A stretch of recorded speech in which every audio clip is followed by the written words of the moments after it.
guys, welcome back to my channel. Welcome to another video. As always, if you're new here, hey, hi, how are you? Hey! Subscribe, like, share, comment, all that. Okay. And you know, you remember us from the last Wine Wednesday. Yes! Samario and May the bell! Hey, you back in it?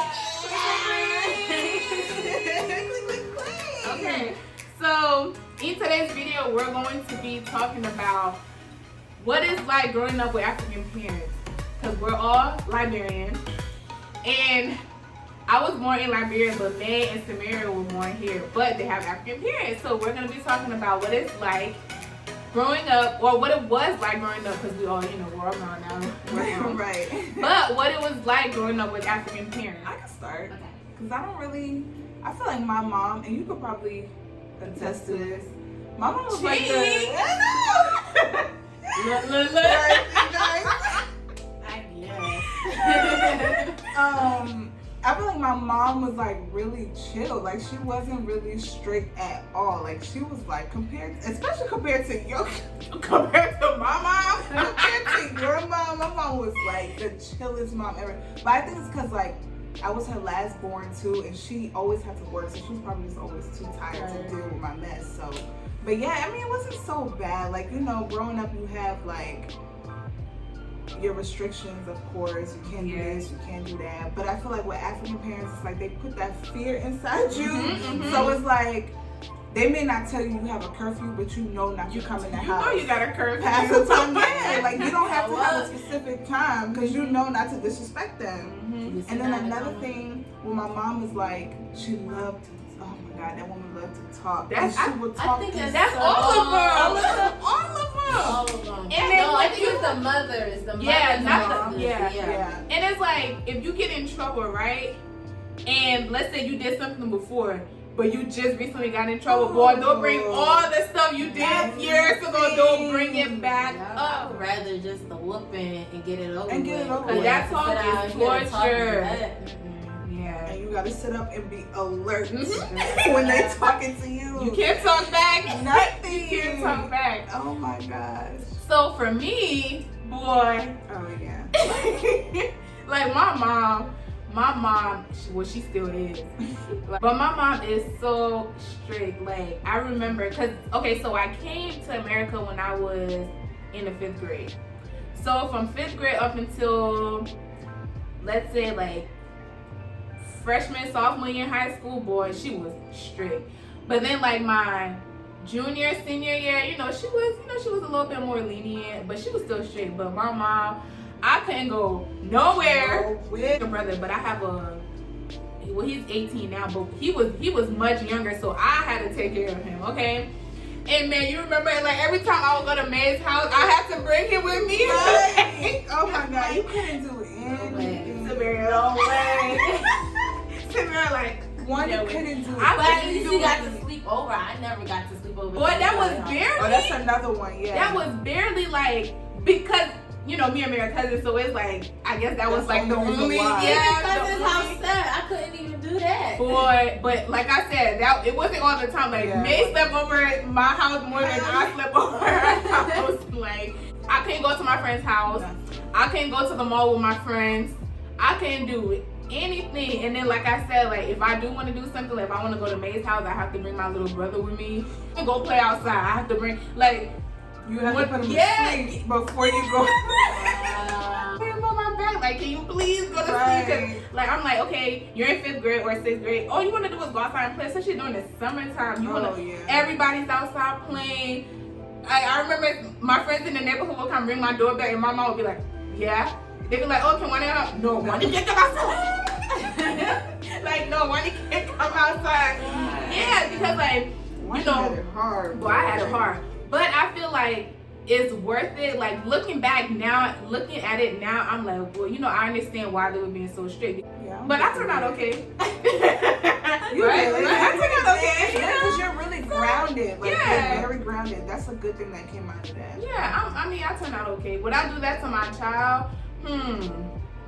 You I can wouldn't balance. Yeah, I wouldn't be as strict, but I don't like this little sleeping over, like, cause nowadays, especially, people are crazy. People are doing crazy things, so I don't know how I feel about that.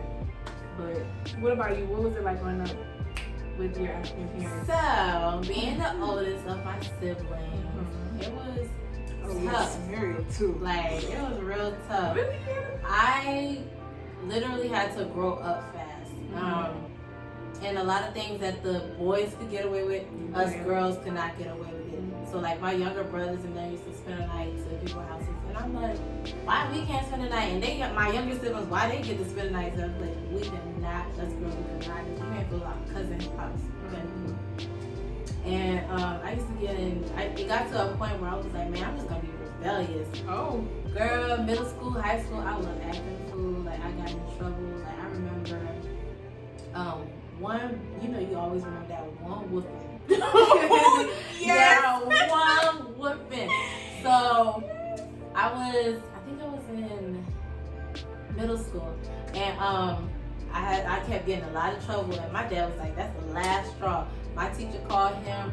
I went to sleep. He woke me up out of my sleep with ass. Damn.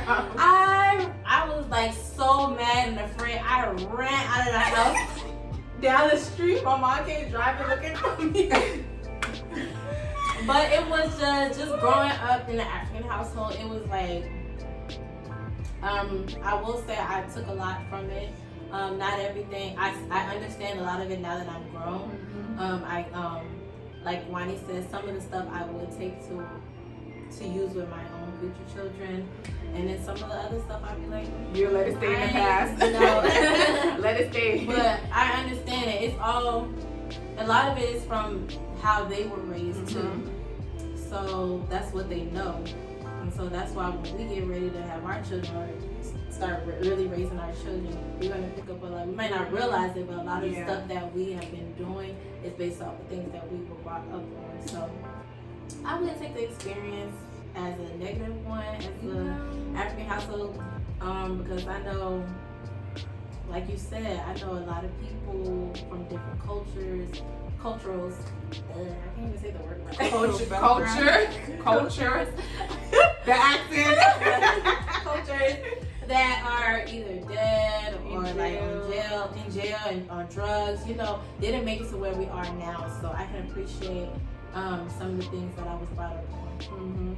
Yeah. One thing for me, I feel like I'm afraid that my child won't have that culture in them. Because my Liberian English sucks. I don't really cook African food like that. So it's like all those things that I was raised on, I feel like my child is gonna have that missing. And that's what I'm afraid of. They're not really gonna be able to, really tap into that cultural side of, the Liberian side at least. That's my fear, but that's one of the things I appreciate growing up. I appreciate that The culture. Yeah, compared to American or whatever, we actually. No offense to American. Yeah, no offense. No offense. But they're technically American. Yeah, here. Exactly. Yeah, I appreciate that side. I really do. I appreciate that I grew up in an African household. Yeah. I mean, I feel like it's fun. It's fun growing up in an African household because it's like we have to learn how to cook first of all. You have to. I remember when I was seeing, the women, you have to learn how to cook. Even if you're Girl, growing up, I used to. You know how your parents used to force you. I was about to say that. I used to hate it. I was about to say that. I remember when I was seeing, I think middle school. Man, Mary remember so much because she used to be at my house. My mom, I was in middle school, right? So my mom, every time she's cooking, she'll be like, Wani, come in the kitchen, blah, blah, come sit here, come cut the onions, come do this, do that. And I don't want to learn how to cook.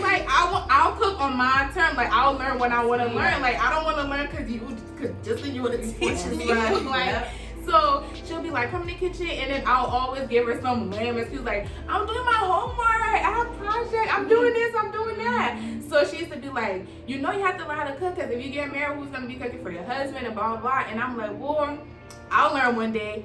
And honestly, y'all, I literally I did. One day. Yeah, I think it was like my dad's birthday, and my mom told me I should cook for my dad's birthday, right? So I asked him, I was like, what do you want to eat? And he said collard greens. That was the first that was my first time cooking, and it was pretty good. That's one thing I actually regret. Like all the times that my dad used to do it. She can't cook. My dad, my mom, they used to be like, go sit down in the kitchen, watch your mom cook, or whatever. And I used to hate it. And when I go sit in the kitchen, I wasn't watching her. I wasn't trying to learn none of that, because I was like, I'm one of those people. Don't force me to do anything I want to do. Let me do it at my own terms. Same thing for me. And now that I'm where I'm at in life, you're regretting. I'm sitting here like, no, seriously, I be like, mommy, can you teach me? Right. Y'all should be calling me sometimes. Can you help me? For real. It's so No, but like, I honestly, I don't know. Like, I guess, I mean, cause like I said, I was born in Liberia, so that's all you see. Cause every day we cook every day. Like, we cook something new every day. Like, when your parents or your older siblings are cooking, like, you kind of take whatever piece of leftover or whatever they're not using, and you go try to make your own little concoction, I guess. So all that kind of helped me out. I've learned is cooking is all about experimenting. it really is. Sometimes my food just be hit and miss. So. But at least you're doing it. At least you're doing it. Oh, so you guys, how was it like? Not growing up. Going to school, like people knowing that you're African. Oh my God, I got It was bullied. worse. It was Really? Yeah. And you didn't even have an accent. I did. So imagine me. Oh yeah. Honestly, it was different for me because, like, I didn't really embrace my African side until I moved to Atlanta, because I was born in Savannah, so, and we were like really American. I was hanging out with all the American children. Not churn. The ghetto, fine. And yeah, so I didn't really embrace it until I got here, so I really never got made fun of being African, because I never really said I was African. Well, see, for me, it was like I was dark skinned. I used to be a lot darker. I don't know what happened, but I used to be a lot darker than what I was. And then my name, nobody could never ever pronounce my name, so they just knew I was African. So African. It was a given. Yeah, it was just like a given. But I used to lie and be like, no, I'm from Jamaica. I'm from Jamaica. It's like, I'm from Jamaica. I'm not African. I used to deny being from Africa, because it was just like back then, if you from Africa, it's like. It's like the worst you was, thing. yeah. I don't understand. Yeah. Well, that's what they made it seem. Right. I can't. Yeah, but for me, I couldn't hide it because I had an accent. Like, I still do probably, but like I feel like it was so, I don't want to say it was so bad for me, but it was like, damn, can I get a break? Like, every day was something new. Like you said, African booty scratcher. Booty scratcher. Booty scratcher. Like, how do you know I scratch my booty? Right. Am I the only one that scratches my booty? So weak. Why do they, Where like, did they get where did that that come from? from? Right. Like, you African booty scratcher, like, ew, you're African? Ew. Like, do you guys wear clothes? Do you wear Right. shoes? Do you guys look out the window and see You monkeys sleep in and the tree. yeah, do you guys right? Yes, Like, like what? where do you see that at? Like, I don't know, You but can't even blame them, because that's what they being portrayed. True. Like, True. People are accepting it now, but back then. But honestly though, like, I love being African. Like, I wouldn't take anything away. Like, I love being African.